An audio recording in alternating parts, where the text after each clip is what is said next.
नमस्कार दोस्तों, एक बार फिर से आप सभी का स्वागत है DS4 न्यूज़ में। हमारे साथ एक चचा मौजूद है। ये काफ़ी तेज तरार से जो अपनी बातों को रख रहे थे, बेबाकी से रख रहे थे। हमने सोचा कि क्यों नहीं इनसे एक बार बात विचार कर लिया जाए कि इनके मन में क्या कुछ चल रहा है। तमाम विपक्ष के नेता तो धाराशाही हो गए हैं और चाचा कह रहे हैं कि मोदी जी में दम ही नहीं है। चाचा, सबसे पहले आपका स्वागत है DS4 न्यूज़ में। सबसे पहले अपना नाम बता दीजिए। मेरा नाम इंद्रजीत यादव, मैं गोरखपुर से आया हूँ। गोरखपुर से आए हैं? मैं गोरखपुर से आया हूँ।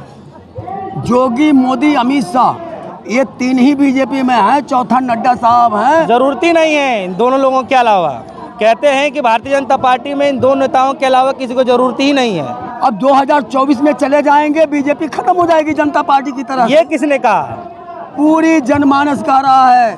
केवल टीवी के एंकरों ने एक रविश कुमार के छोड़कर बाकी सारे दलाल बन गए हैं बीजेपी के।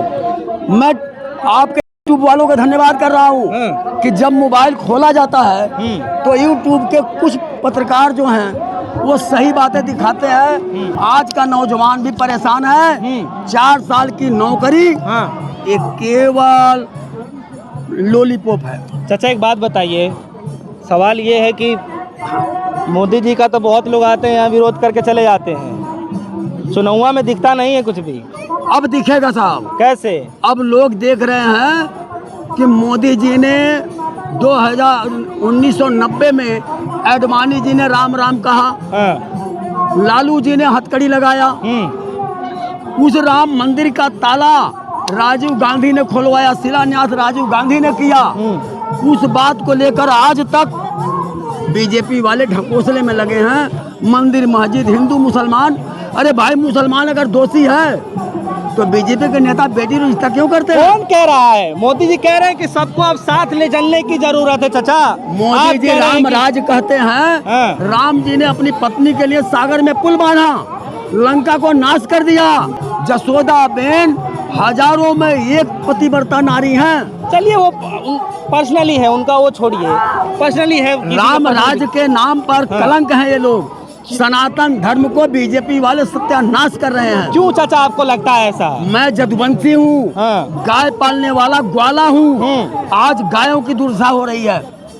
आज गायों की दुर्दशा हो रही है। दिल्ली जैसे महानगर में गाय कूड़ा खाती हैं, प्लास्टिक खाती हैं। गांव में डंडा खा रही हैं। खेतों में जाते हैं, डंडा मार के भगाते हैं।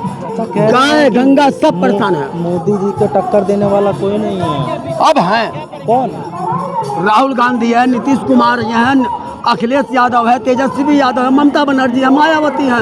एक नहीं अनेक हैं। बस तय करना है कि विपक्ष किसको बनाएगा। कहाँ, अभी तो अभी से फिर से मीडिया चलना शुरू हो गया है कि 24 में फिर से कर ले तैयारी, आ रहे हैं फिर से भगवाधारी। एकदम नहीं, भगवाधारी को भगवान राम का श्राप लग रहा है। जैसे भगवान राम का श्राप लगा है, चले गए, वैसे अब मोदी जी चलेगा। जैसे भगवान राम का कोप हुआ, आडवाणी जी को अपना ही बनाई हुई पार्टी से बेदखल कर दिया गया, वैसे अब राम का कोप लगेगा। मोदी, जोगी, अमित शाह तीनों चले जाएंगे। वो तो गाना गा रहे थे चाचा कि जो राम को लाए हैं हम उनको लाएंगे। एक गाना बहुत पुराना, कह गए राम सिया से ऐसा कलयुग आएगा, कौवा मोती खाएगा, हंस धक्का खाएगा। आज ये लोग मोती खा चुके, अब ये दलाली लेके भागेंगे।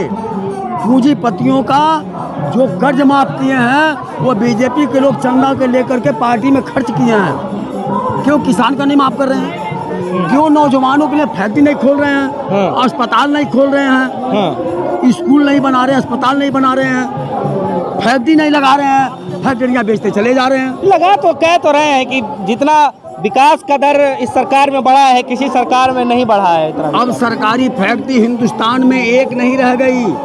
23 फैक्ट्रियाँ आडवाणी वाजपेयी जी ने बेचा, अटल जी ने बेचा। जो बचा खुचा वो मोदी जी बेच दिए। अब एक भी सरकारी कंपनी हिंदुस्तान में रहेगा। रेलवे बेच दिए, हवाई जहाज बेच दिए, बस बेच दिए, रोड बेच दिए। किसान को बेचना चाहे तो किसानों ने अकड़ गए। अब गरीब को बचा है बेचने के लिए। मेरे पास जो है किसान एक्ट का पैड मेरे पास है, जो 103 नियम के जगह 393 नियम है। ठीक है, बोलिए। हाँ, आगे मैंने सुन लिया था आपका। हाँ, मजदूरों का 44 नियम था, इन्होंने 44 में खत्म करके 4 कोड लागू किया है, जो बिल्कुल सत्यानाश है। हमारे मजदूर वर्ग को जड़ से बर्बाद कर दिए।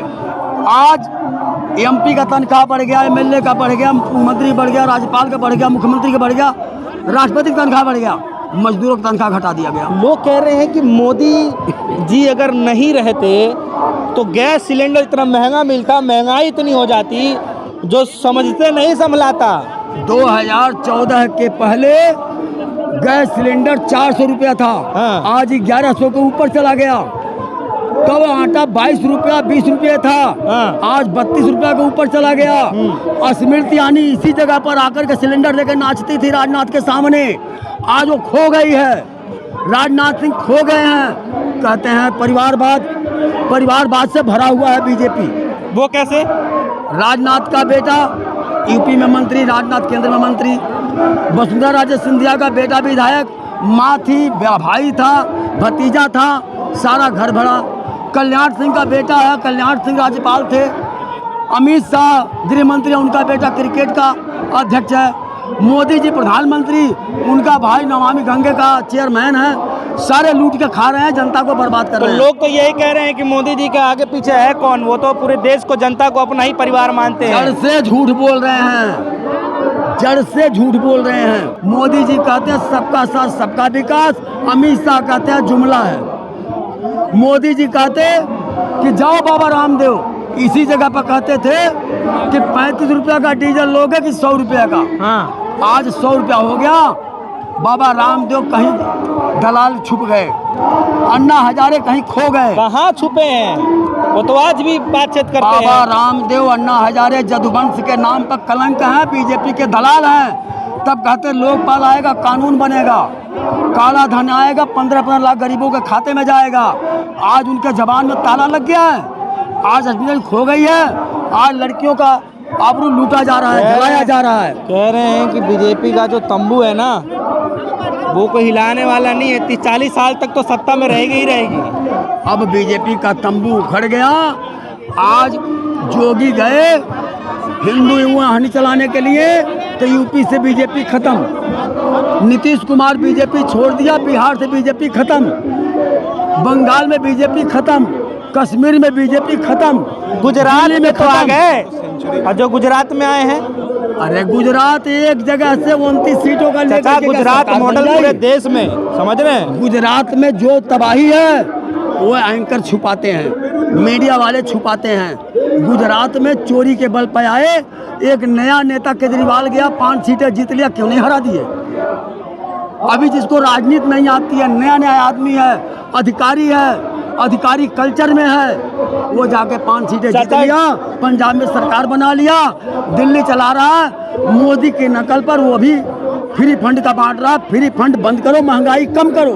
चाचा, लगता है कि मोदी जी के कोई है जो सामना कर सकता है? हाँ, कौन?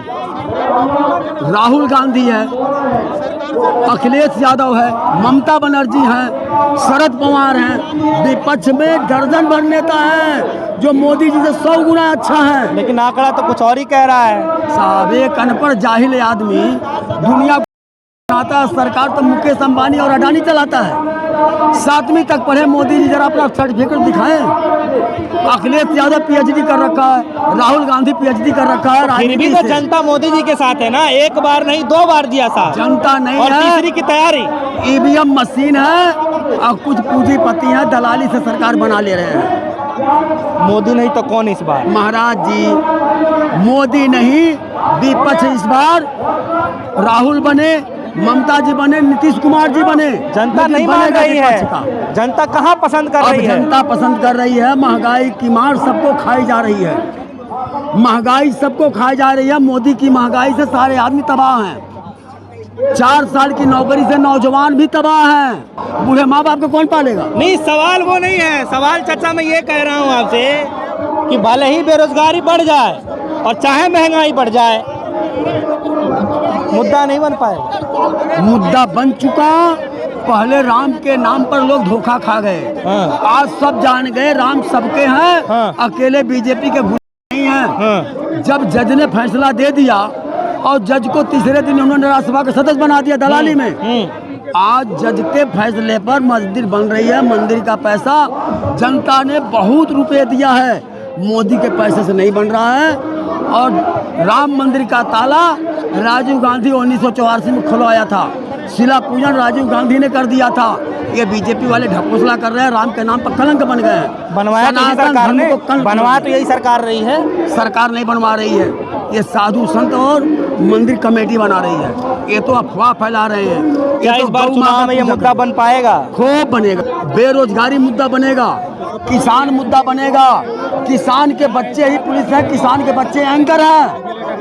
आप भी किसी गांव से होंगे, आपके भी माँ बाप सोचते होंगे कि मेरा बेटा चाचा एक बात बताइए, किसानों के लिए क्या कभी किसी सरकार ने सोचा जितना ये सरकार सोचती है? किसानों के लिए सम्मान निधि, समझ रहे हैं बात को आप? पहले किसानों का नेता चौधरी चरण सिंह थे, बीपी सिंह थे, इंदिरा गांधी थी, राजीव गांधी था। लेकिन बीजेपी वालों ने बनियों का नेता है, व्यापारियों का नेता है, बीजेपी के नेता है। मोदी जी पूरे साल खाली चुनाव प्रचार करते हैं। मोदी जी कभी किसी गांव का हाल नहीं देखते हैं, वो केवल चुनाव का पदयात्रा करते हैं, रैली निकालते हैं। मोदी कभी अस्पताल में नहीं जाते हैं, मोदी किसी स्कूल में नहीं जाते हैं, किसी फैक्ट्रिया की हाल नहीं देखते हैं। मोदी जी हमेशा जनता को धोखा वाली बात करते हैं। अब जनता समझ चुका है। 2024 में नौजवान फिर से बीजेपी सरकार जाएगी, कोई और सरकार आएगी विपक्ष का। चाचा नाम बता दीजिए, एक बार और नाम बता दीजिए। मेरा नाम इंद्रजीत यादव। मैं गोरखपुर से आया हूँ, अखिल भारतीय यादव महासभा का महासचिव हूँ। चलिए, बहुत बहुत शुक्रिया।